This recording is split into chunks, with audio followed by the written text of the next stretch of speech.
जब देश में दो शक्तियां लड़ रही थी, देश गुलाम था और हमारा जो दलित पिछड़ा शोषित वंचित समाज था वो गुलामों का गुलाम था और दोहरी गुलामी से लड़ रहा। लोहिया की जो सप्त क्रांति है किताब, उसमें वो लिखते हैं कि देश में ऊंच नीच, छुआछूत, भेदभाव, जात पात, स्त्री पुरुष, ये जो विषमता है ये समाप्त किए बिना आजादी का महत्व नहीं। और कभी कभी बहुत चिंतित थे कि देश से अंग्रेज तो चले जाएंगे, लेकिन हमारी जो शासन प्रणाली है, क्या गरीबों का जो आने वाली सरकार होगी क्या भला कर पाएगी। सन 1956 में बाबा साहब से इनका वार्ता होता है कि हम लोग साथ मिल करके एक साथ काम किया जाए।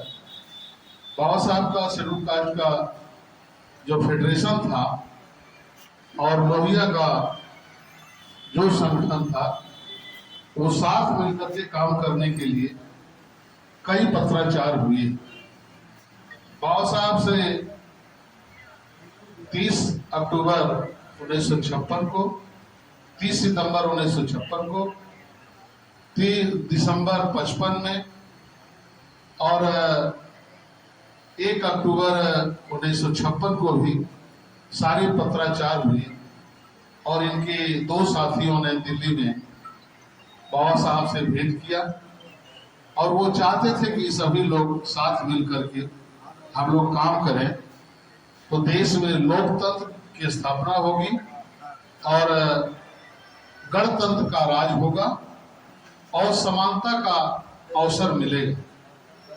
डॉक्टर राम मनोहर लोहिया और बाबा साहब ये दोनों लोग चाहते थे कि देश के सर दबे कुचले, पीड़ित, शोषित, वंचित तबके के सारे लोगों को नागरिक के अधिकार मिले और देश खुशहाल हो।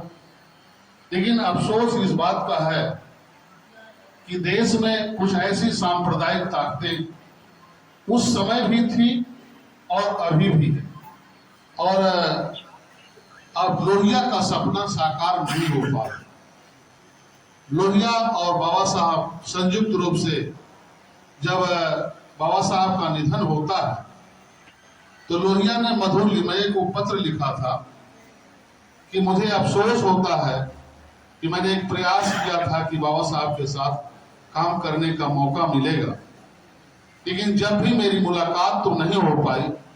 पत्राचार के माध्यम से मैंने जो बात कही थी वो एक महान नेता के रूप में बाबा साहब को मैं देखना चाहता था कि बाबा साहब केवल दलितों, पिछड़ों, शोषितों के नेता न होकर के पूरे देश के नेता होंगे। तो अफसोस जाहिर किया था डॉक्टर राम मनोहर लोहिया ने कि मेरे जीवन काल में ये संभव न हो सका, लेकिन मैं उनकी इच्छा थी कि अगर समाजवादी और अम्बेडकरवादी ये दोनों समाज के लोग मिलकर के अगर काम करेंगे तो समता, स्वतंत्रता और बंधुता का सिद्धांत देश में स्थापित हो सकता है और देश की जनता खुशहाल हो सकती है। वो जाति प्रथा और आर्थिक असमानता की कट्टर विरोधी थे। डॉक्टर राम मनोहर लोहिया हिंदुत्व की जो व्यवस्था है जिसमें जात प्रथा मूल है और बाबा साहब भी जात प्रथा का विरोध करते थे और डॉक्टर राम मनोहर लोहिया भी जात प्रथा का विरोध करके और आर्थिक जो असमानता है उसको दूर करना चाहता है। लेकिन मौजूदा समय में ऐसा देखने को मिल रहा है कि बाबा साहब का सपना और डॉक्टर राम मनोहर लोहिया का सपना दूर दूर तक पूरा नहीं होता नजर आ रहा है। गरीब गरीब होता जा रहा है और कमजोर कमजोर होता जा रहा है और जो पूंजीवाद है वो पूंजीपति और बढ़ता जा रहा है। तो इस समय सामंतवाद, पूंजीवाद और एक तरीके से कहा जाए विषमतावाद, ब्राह्मणवाद का गठजोड़ हो चुका है और अगर अम्बेडकरवादी, समाजवादी यही दो ऐसी ताकतें हैं कि अगर मिल करके काम नहीं करती, इनका मुकाबला हिंदुत्व कट्टरपंथियों से नहीं होगा। अगर नहीं कर पाते हैं तो ये ताकतें अगर देश में मजबूत हो जाएंगी तो इस संवैधानिक लोकतांत्रिक ढांचे को ध्वस्त करेंगे। बाबा साहब डॉक्टर अम्बेडकर ये चाहते थे कि देश के प्रत्येक नागरिक को न्याय, समता, स्वतंत्रता मिले, धर्म की आजादी हो, मानने की स्वतंत्रता हो, पूजा उपासना की स्वतंत्रता हो। लेकिन आप देख रहे हैं मौजूदा सरकार में, मौजूदा समय में सरकार एक धर्म विशेष का प्रचार प्रसार कर रही है और अन्य सारे धर्मों का, जबकि संविधान में ये व्यवस्था है कि संविधान ये धर्म राज्य का विषय नहीं, वो व्यक्ति का व्यक्तिगत विषय है और वो चाहे तो व्यक्ति जिस धर्म को मानना चाहे मान सकता है। लेकिन ये सरकार आज एक धर्म विशेष को बढ़ावा दे रही है जिसका बेस डिस्क्रिमिनेशन पर आधारित है। लिबर्टी, इक्वलिटी एंड फ्रेटर्निटी जहां नहीं है वहीं डिस्क्रिमिनेटरी व्यवस्था है। और इस समाज में जो हिंदुत्ववादी ताकतें हैं अगर अपना वर्चस्व बना लेती हैं तो निश्चित तौर पर संविधान फेल हो जाएगा और समाजवाद का सपना पूरा नहीं हो सकता।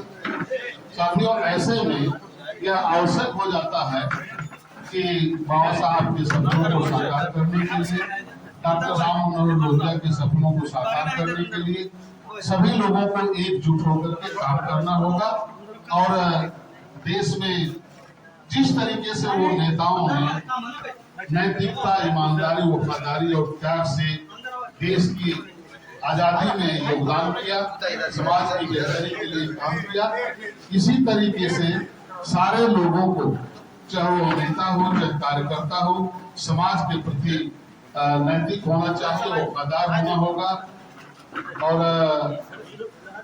देश के लिए समर्पित होना होगा। तभी हम बेहतर समाज की कल्पना कर सकते हैं और हमारा समाज लोहियावादी और अम्बेडकरवादी बन सकता है, समाज की प्रगति हो सकती है। इन्हीं शब्दों के साथ मैं अपनी बात समाप्त करता हूँ। नमो बुद्धाय।